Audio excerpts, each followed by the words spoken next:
मराठी माणसाच्या न्यायासाठी झगडणारी शिवसेना या घोषवाक्याने शिवसेना प्रमुख माननीय बाळासाहेब ठाकरे यांनी शिवसेना जन्म दिला.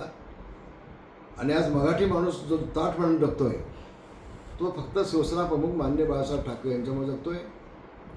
आज देशाचे पंतप्रधान यांनी मराठीला राज्यभाषेचा दर्जा दिला आहे. असं असताना तुम्ही जा ना कर्नाटकमध्ये जा आणि मराठीमध्ये बोलून दाखवा. जा कर्नाटकमध्ये तुम्ही हिंदीमध्ये बोलून दाखवा. नाही तुमची हिंमत होत. मग मुंबईमध्ये का? मुंबई महाराष्ट्राची नाही का? मुंबई मराठी माणसाची नाही का? आणि ज्यावेळेला आता महाराष्ट्रानं कायदा केला आहे की महाराष्ट्रामध्ये राहणाऱ्या प्रत्येकाला मराठी भाषा ही आलीच पाहिजे, त्या कायद्याच्या विरोधामध्ये बोलण्याचा अधिकार भैयाजींना नाही, कोणालाच नाही. तो त्यांच्या मताशी मी बिलकुल सहमत नाही. बजेट डोळ्यासमोर ठेवून सगळ्या योजना चालू करायला लागतात. अंतरून बघूनच पाय बसायला लागतो.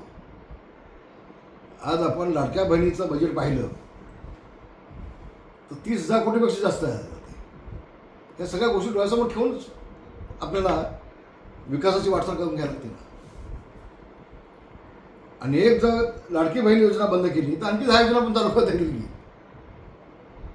सगळी सोंग करता येतात पण पैशाचं सोंग करता येत नाही ही याची उद्धव ठाकरेंना माहिती नाही. उद्धव ठाकरेंनी 2.5 वर्षामध्ये एखाद्या आमदाराच्या डेटबॉर्डवर सही केली आहे का? सही मग तुला 5 कोटी दिले, 2 कोटी दिले, 5 लाख दिले, नाही ना. त्या उद्धव ठाकरेंना बोलण्याचा नैतिक अधिकारच नाही. हो, काही अधिकार नाही बिलकुल. कोकणामध्ये सर्वाधिक मोठे प्रवेश आता पुन्हा एकदा होत आहेत. सातगावसारखे गाव आज पुन्हा एकदा तुमच्या नेतृत्वाखाली प्रवेश करते. काय नाही, नुसते सातगावच नाही तर आपण पाहतोय, आता देखील पाहतोय आपण हजारो लोकांनी प्रवेश केला आहे आता सकाळपासून. आपण साक्षीदार आहात.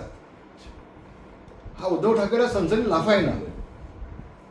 उभाटाचे सगळेच लोक आता उद्धवजीला सोडत आहेत. तर उद्धव ठाकरेंनी आत्मपरीक्षण केलं पाहिजे. फक्त तोंडसुख ज्याला म्हणतो आपण कोकणामध्ये, तर तोंडसुख उद्धव ठाकरेंनी केलं आहे.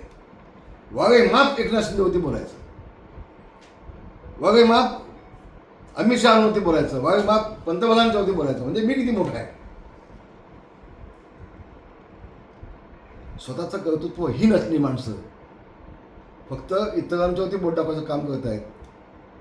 शिल्लक घातली 3-4 बोटं स्वतःकडे असतात, याचं भान उद्धव ठाकरेंना नाही, मला सांगायला हवं. आणि म्हणून आज कोकणामध्ये देखील महाराष्ट्रामधून अनेक लोक आज एकनाथ शिंदेच्या नेतृत्वावरती प्रवेश करत आहेत. हे आपल्याला पाहायला मिळतं आहे. भविष्यामध्ये हम 2 हमारे 3 एवढंच फक्त उद्धव ठाकरेंकडे पाहायला मिळेल. मातोश्रीमध्ये कोण शिल्लक घालणार नाही. आणि त्याला जोडून दापोलीचे तुमचे जे प्रतिस्पर्धी उमेदवार होते संजय कदम, ते उद्धव गटातून शिवसेनेत येतात, तुमच्याकडे येतात असं कळतं. असं मी ऐकतोय. तुम्ही जसं ऐकताय तसं मी देखील ऐकतोय.